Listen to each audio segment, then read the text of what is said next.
Olá pessoal, tudo bom? Pessoal, meu nome é Emerson, eu gravo alguns vídeos para vocês, algumas videoaulas, e essa videoaula em específico é um curso para clínicos formados em final de quinto ano, plantonistas, fisiatras, acupunturistas, neuroclínicos, tá bom? Então assim, todo clínico veterinário vai se beneficiar com esse curso. Esse é um curso de interpretação de ortopedia para os clínicos, tá bom? A gente não vai ensinar em absoluto nada de como se faz uma cirurgia, mas a gente quer que vocês peguem o exame radiográfico, olhem o exame radiográfico, entendam e saibam se, por exemplo, você é fisiatra, esse é um caso que você deve ou não deve reabilitar. Esse é um caso que, se você reabilitar, é um caso que você vai ter sucesso ou é um caso que simplesmente vai empepinar na sua mão. Então, é um curso bastante importante para quem trabalha com serviço, para entender, por exemplo, que tipo de procedimento que foi feito cirurgicamente que tem propensão a dar certo e que tipo de procedimento cirúrgico, principalmente fratura, que tem propensão a dar errado, tá certo? Então é isso, pessoal, só para explicar para vocês qual é o intuito do nosso curso. Para quem ainda não conhece, esse é o meu Instagram. De tempos em tempos eu posto alguns casos clínicos lá, casos clínicos neuro, casos clínicos ortopédicos, e a gente também tem alguns cursos, pessoal, de cirurgia neurológica, alguns cursos também de técnica cirúrgica para quem está começando. Então a gente, ao longo do tempo, tem lançado alguns cursos. Esse em específico é voltado para o público clínico veterinário, tá certo? Então vamos dar início ao curso. Primeira coisa que eu quero que vocês olhem para todo o raio-x. Peguem o raio-x na tela do seu computador, na tela do seu celular, e vocês coloquem 4 As do lado ou 4 As na sua cabeça. Primeiro, a fratura está alinhada. Segundo, há um bom contato entre os fragmentos ósseos, ou seja, uma boa aposição.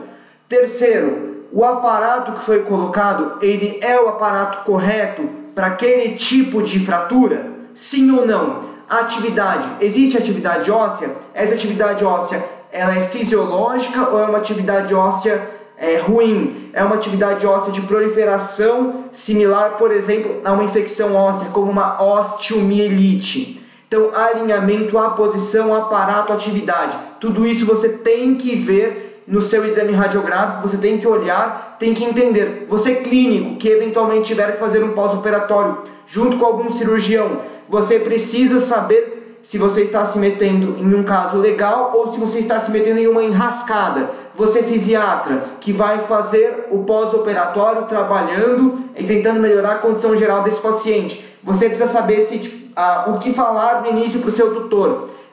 Se você já pode dar um bom prognóstico ou se você deve pedir ao tutor para retornar ao colega que fez o procedimento cirúrgico.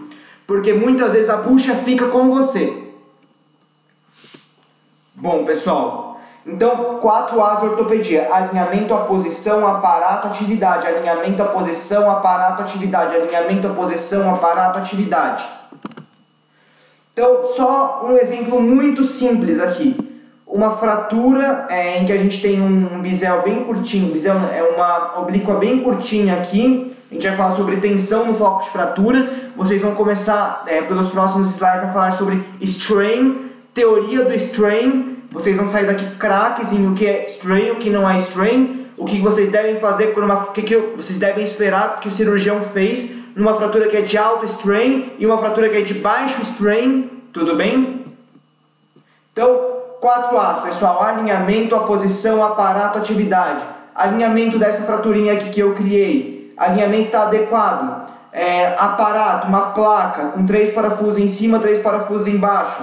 Vocês vão ver que poderia ter até mais um, porque isso é uma fratura que necessita de estabilização absoluta. Não forma calo ósseo. Esse tipo de fratura não é para formar durante a sua consolidação. Tudo bem? A gente não espera que uma fratura de alto strain forme calo ósseo. A gente espera que haja uma ossificação primária, ou seja, a formação do todo o canal central, o canal de Harvers ósseo, antes de formar um calo ósseo. Fraturas de baixo strain eu espero que consolidem por ossificação secundária, que é com a formação de calo ósseo, tá certo, pessoal? Então a gente espera numa fratura de baixo strain que haja calo ósseo. Vocês vão ver que é alto, baixo strain nos próximos slides. Então percebam, aparato adequado, atividade, não tem atividade, pós-operatório recente, acabei de fraturar para colocar no slide. Aparato adequado, atividade não existe, alinhamento adequado, tudo bem? Claro que fazer uma fratura no slide é muito mais fácil do que fazer na vida real. Agora eu quero que vocês me falem, alinhamento, péssimo, atividade, não dá para falar porque, né, é um slide. Aparato, o aparato até que não é ruim, mas a posição, qual é o contato dos fragmentos ósseos aqui? Péssimo. Alinhamento ruim, aparato bom, a posição péssima, atividade a gente não tem como falar. Aí a gente fala, tipo, que são fraturas de alto strain e baixo strain. Então, pega o papelzinho aí ou digita aí alto strain, toda aquela fratura que você consegue alinhar o osso e conectar as duas extremidades do osso. São as fraturas que são passíveis de reconstrução. Fraturas transversas, fraturas oblíquas longas. Tudo bem? São fraturas que você consegue unir adequadamente o foco de fratura e você necessita de uma estabilização absoluta. Tudo bem? Então você comprime o foco de fratura. Quando você tem uma fratura transversa, você precisa ver compressão no foco de fratura. Quase em algumas situações não dá para você ver o foco de fratura. Uma fratura de alto strain necessita de reconstrução completa do eixo ósseo e compressão do foco de fratura. Tudo bem, pessoal? Fraturas de baixo strain são fraturas que você não consegue reconstruir. São fraturas não passíveis de reconstrução. Nesses casos, como você não reconstrói o foco de fratura, a gente fala que a gente faz uma conformação de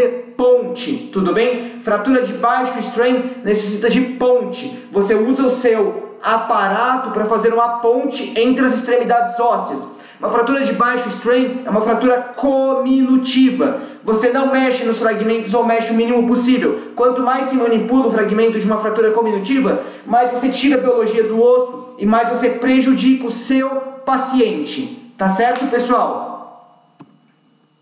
Então, fraturas de alto strain necessitam de reconstrução. Pensem em alto strain. Fraturas transversas, oblíquas longas. Tudo bem? Pensem nesse tipo de fratura. Pensem em fraturas que vocês vão conseguir reconstruir o eixo ósseo. Então, se vocês pegarem, por exemplo, uma fratura transversa com um certo distanciamento com uma placa, saibam que talvez precise repensar. Mas pensem também que vocês têm, por exemplo, métodos de transporte ósseo com Irizarov. Então, se você estiver utilizando um método de transporte ósseo com Irizarov, por exemplo, você vai ter distanciamento da fratura e aquele fragmento ele vai sendo transportado ao longo do tempo pelo cirurgião para que seja feito o alongamento ósseo. Não entra nessa teoria de alto strain e baixo strain nesse momento, tudo bem? Embora sim, com o Irizarov você consiga fazer compressão do foco de fratura, tudo bem? Então, pensem em alto strain, baixo strain, alto strain, reconstrução, baixo strain, cominução. Ponte, tá certo?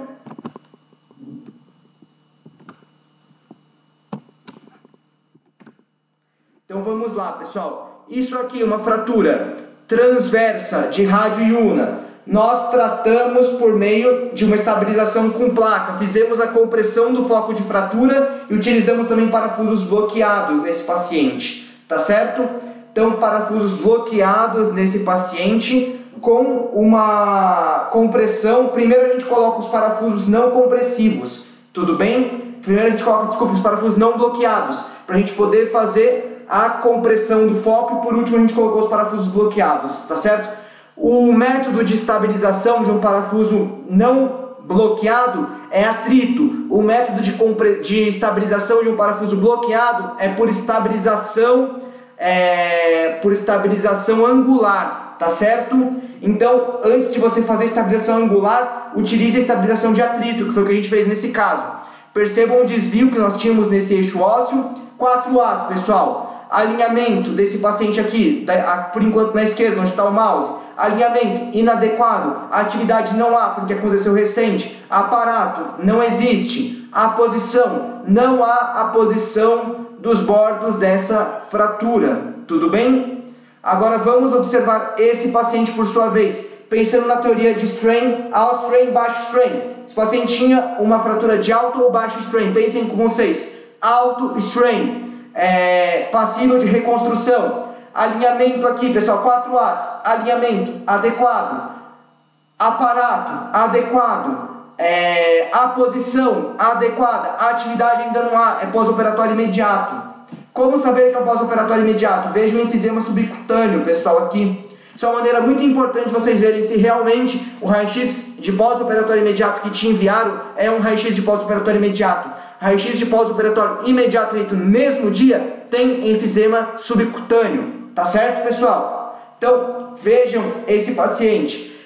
Um outro detalhe que eu queria muito que vocês vissem, isso é um cachorro, tá bom?